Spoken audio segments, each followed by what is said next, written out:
Bismillahirrahmanirrahim.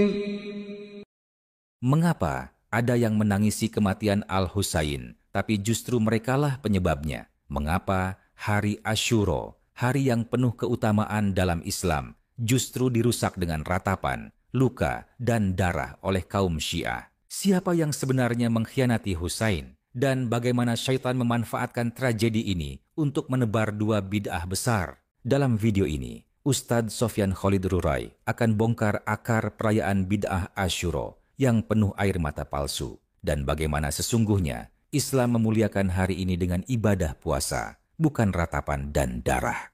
Perayaan hari kesedihan atau ratapan kematian yang dilakukan oleh orang-orang Syiah pada hari Asyura 10 Muharram. Ini termasuk bid'ah yang besar yang dilakukan oleh orang-orang Syiah. Meratapi, menangisi, menyakiti diri karena kematian Al-Husain. Padahal jemaah sekalian, kalau kita baca sejarah, Al-Husain wafat akibat ulah mereka. Mereka dari Irak mengirimkan surat-surat yang sangat banyak kepada Al-Husain agar Al-Husain bergabung dengan mereka karena mereka siap dipimpin oleh beliau. Mereka akan mendukung beliau. Ketika Al-Husain terpengaruh, banyak ulama-ulama besar dari generasi sahabat yang masih hidup seperti Ibnu Abbas radhiyallahu anhuma mencegah beliau, menasihati beliau untuk tidak pergi. Namun akhirnya beliau berangkat. Sampainya beliau di Karbala, dihadang oleh pasukan gubernur Irak yang zalim, dan itu tidak disetujui oleh khalifah ketika itu. Sampai akhirnya mereka membunuh Al-Husain. Ini adalah pasukan yang zalim terhadap cucu Rasulullah sallallahu alaihi wasallam. Seorang pemimpin para pemuda surga, Al-Husain bin Ali bin Abi Thalib radhiyallahu anhuma. Tapi pertanyaannya, kemana orang-orang Syiah yang mengundang beliau? Mereka semuanya lari ketakutan. Tidak ada yang berani menolong Al-Husain. Mereka adalah kaum pengkhianat. Kok sekarang mereka bersedih? Maka kita pun tahu, itu adalah air mata palsu. Kesedihan yang dusta. Karena hakikatnya mereka yang menyebabkan kematian Al-Husain. Syekhul Islam Ahmad bin Abdul Halim Al-Harani rahimahullahu ta'ala mengatakan, wasara syaitan bisababi qatlil Husain radhiyallahu anhu yuhdithu linnasi bid'atain. Dengan sebab terbunuhnya Al-Husain radhiyallahu anhu, semoga Allah meridhai beliau, maka setan memunculkan untuk manusia dua bid'ah. Yang pertama, bid'atul huzni wan nauh yauma Asyura. Bid'ah bersedih dan meratapi kematian Al-Husain di hari Asyura 10 Muharram. Dan ketahuilah jemaah sekalian, sesungguhnya Al-Husain pasti berlepas diri dari orang-orang Syiah. Kenapa? Karena meratapi mayit itu sendiri adalah dosa besar. Riwayat Muslim dari sahabat yang mulia Abu Musa Al-Asy'ari radhiyallahu anhu, Rasulullah sallallahu alaihi wasallam bersabda, "Arba'un fi ummati min amril jahiliyah la yatrukunahunna." Ada 4 dosa pada umatku yang sebenarnya termasuk perkara jahiliyah namun belum mereka tinggalkan. Yang pertama, al-fakhru fil ahsab. Berbangga dengan keturunan. Berbangga-bangga dengan keturunan. Dengan bangsanya, dengan negaranya sama. Dengan sukunya sama. Ini termasuk jahiliyah. Tidak boleh kita berbangga dengan apapun kecuali satu, yaitu Islam. Tidak ada yang lain yang pantas dibanggakan. Karena hanya dengan Islam kita selamat. Kita mau dari suku manapun, bukan jaminan keselamatan kita. Yang menjadi jaminan keselamatan kita hanya Islam. Yang kedua, watta'nu fil ansab. Mencerca atau mencela nasab. Jadi di samping dia membanggakan nasabnya, dia mencela nasab orang lain. Ini termasuk jahiliyah. Yang ketiga, wal istisqa bin nujum. Menisbatkan hujan kepada bintang. Dan ini syirik. Wan niyaha. Yang keempat, meratapi mayit. Ini termasuk jahiliyah. Yang dihidupkan oleh orang-orang Syiah. Dan setelah masuk bulan Muharram, mereka lebih meningkatkan syiar-syiar dakwah mereka. Jadi hati-hati jemaah sekalian. Seringkali kita dapatkan Orang-orang Syiah selalu memanfaatkan bulan Muharram, terutama hari Asyura, untuk menyebarluaskan syiar-syiar mereka lebih luas lagi. Pernah lihat di YouTube ya? Mereka menyakiti diri mereka untuk meratapi dan bersedih atas kematian Al-Husain. Sampai berdarah-darah, sampai anak kecil pun mereka sakiti. Na'udzubillah. Juga diriwayatkan oleh Imam Muslim dari Abu Musa al-Asy'ari radhiyallahu anhu, Rasulullah sallallahu alaihi wasallam bersabda, "An-naihatu idza lam tatub qabla mautiha tuqamu yaumal qiyamah wa 'alaiha sirbalu min qatiranin wa dir'u min jarabin." Seorang wanita yang meratapi mayit. Disebut wanita karena kebanyakan yang meratapi mayit adalah kaum wanita. Dan sampai hari ini sangat disayangkan masih terjadi. Seorang wanita ketika wafat orang yang dia cintai, dia menangis keras, meraung-raung. Ini termasuk meratapi mayit. Apalagi sampai menyakiti diri seperti yang dilakukan oleh orang-orang Syiah. Namun hadis ini berlaku juga bagi laki-laki. Disebut wanita karena kebanyakan wanita yang melakukannya. Kata Nabi SAW, seorang wanita yang meratapi mayit, kemudian dia tidak bertobat sebelum mati, maka dia akan dibangkitkan di hari kiamat dalam keadaan menggunakan pakaian dari ter dan baju tameng dari penyakit kudis. Na'udzubillah, ini dosa besar. Dalam hadis yang diriwayatkan Al-Bukhari dari Ibnu Mas'ud radhiyallahu anhu, Rasulullah sallallahu alaihi wasallam bersabda, "Laisa minna man latamal khududa wa syaqqal juyuba wa da'a bid'wal jahiliyah." Bukan bagian dari kami orang yang ditimpa musibah kemudian dia menampar-nampar pipih, menyakiti dirinya sendiri, menyakiti tubuhnya sendiri, dan merobek-robek pakaian dan menyeru dengan seruan jahiliyah.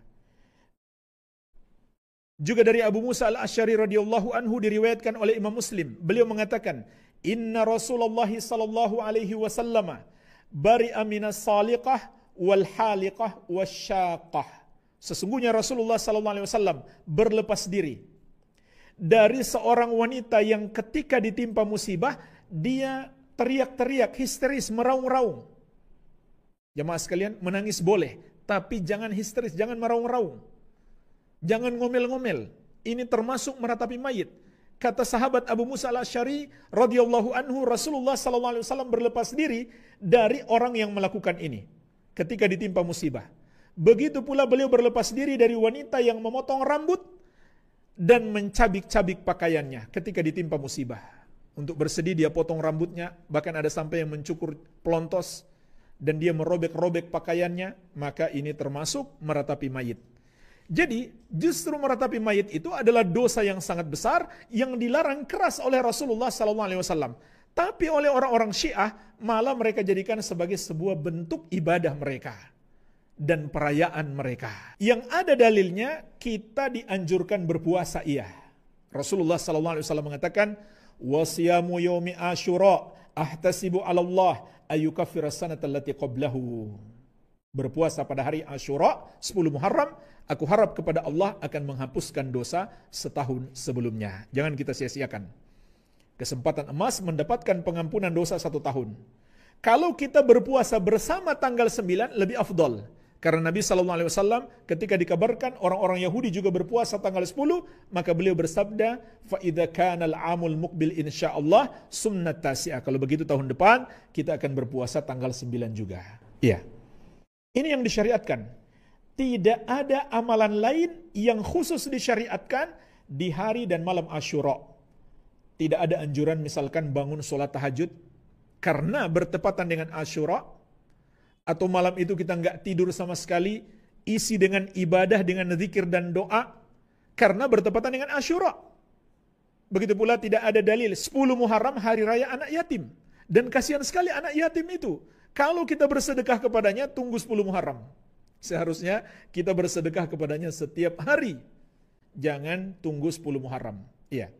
Tidak ada dalilnya. Tidak ada kekhususan apapun untuk 10 Muharram melakukan ibadah tertentu kecuali puasa saja.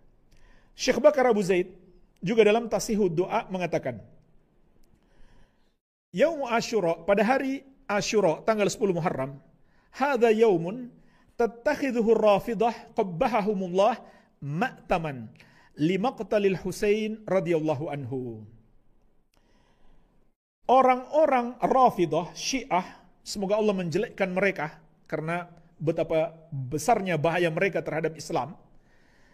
Mereka jadikan hari Asyura ini sebagai hari perayaan atas kematian Al-Husain radhiyallahu anhu. Sekali lagi jamaah sekalian, bacalah sejarah, justru mereka lah penyebab kematian Al-Husain.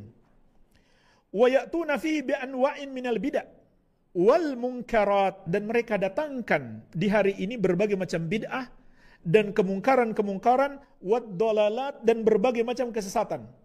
Wa ma hadhihi ala ru'unatihim bimustaktharah, dan ini bukan hal yang baru bagi mereka. Mereka memang golongan yang paling banyak sesatnya. Wal mu'tamad inda ahli Islam annahu la yasihhu fi yaumi Asyura hadithun, dan yang diyakini oleh umat Islam bahwa tidak ada yang sahih pada hari Asyura satu hadis pun, la fihi wala fi lailatihi, tidak pada siangnya, tidak pula malamnya, yaitu tentang amalan-amalan khusus selain puasa. Tidak ada satupun yang sahih. Wa kullu hadithin yurwa fi dzalika wa fi tawsi'ati 'ala al-'iyal yauma Asyura fa huwa mawdu'un la yasih. Maka setiap hadis yang diriwayatkan untuk keutamaan hari itu dan dianjurkan untuk memberi keleluasaan terhadap keluarga yang kita tanggung, seperti memberi hadiah-hadiah, memberi jajanan kepada mereka, ya seperti perayaan, maka tidak ada hadis yang sahih. Semua hadis palsu tidak sahih. Wala yathbutu fihi siwa siyamihi, tidak ada satu hadis pun untuk amalan padanya kecuali berpuasa. Wa yauman qablahu, begitu pula dianjurkan berpuasa sehari sebelumnya. Li'annahu yaumun anjallahu fihi nabiyahu Musa alaihi salam. Karena hari Asyura itu adalah hari Allah menyelamatkan Nabi Musa alaihi salam. Ini diantara sebabnya mengapa disyariatkan kita berpuasa. Makanya ketika orang-orang Yahudi berpuasa, Rasulullah SAW mengatakan, nahnu ahaqqu bi Musa minkum, kami lebih berhak kepada Musa daripada kalian.